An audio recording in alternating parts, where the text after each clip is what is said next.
இந்த craft box வந்ததுலேருந்தே சும்மா நம்ம இந்த ஹெட் பேண்டு அப்புறம் இந்த பிரேஸ்லெட்டு அது மட்டுமே ட்ரை பண்ணிகிட்டே இருக்கோமே, ஏதாவது டிஃப்ரெண்ட்டாக ட்ரை பண்ணணும்னு தோணுச்சு.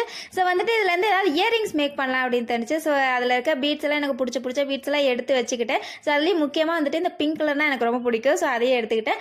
அதுக்கப்புறம் என்ன பண்ணேன்னு பார்த்தீங்கன்னா, ஒரு ஐபின் எடுத்துகிட்டு அந்த பிங்க் பீட் வந்துட்டு உள்ளே போட்டுட்டு அப்புறம் இந்த ஹார்ட் ஷேப்லேயே வந்துட்டு பர்பிள் கலரில் இருந்துச்சு. ஸோ அதையும் மிடில் இன்சர்ட் பண்ணதுக்கப்புறம் கீழே வந்துட்டு கொஞ்சம் பட்டி டிங்கரிங் பண்ணுமே அப்படின்றதுக்காக பீட் தேடிட்டு இருந்தேன். அதிலே பார்த்தீங்கன்னா இந்த மாமேடுக்கெலாம் கீழே வந்துட்டு இந்த ஃபிஷ்ஷுக்கெல்லாம் இருக்கும் இல்லையா, அந்த மாதிரி இருந்துச்சு ஒரு பீடு. ஸோ அதையே எடுத்து இதில் போட்டுட்டு அப்புறம் கீழே வந்துட்டு இன்னும் கொஞ்சம் என்ஹான்ஸ் பண்ணுறதுக்காக இந்த குந்தன் ஒர்க்லலாம் நம்ம வந்துட்டு இந்த கீழே சம்கி மாதிரி பீட்ஸ் போடுவோம் இல்லையா, அதையே ஒரு 4-5 பீட்ஸ் போட்டு இன்சர்ட் பண்ணதுக்கப்புறம் மேலே பார்த்தீங்கன்னா ஒரு இயரிங் ஹூக்கி எடுத்துகிட்டு நல்லா அட்டாச் பண்ணிட்டேன். அட்டாச் பண்ணதுக்கப்புறம் பார்த்தா சூப்பராக வந்துருந்தது. ஸோ இதே மாதிரி வந்துட்டு இன்னொரு பேட்சான இயரிங்கும் பண்ணி பார்த்தேன்.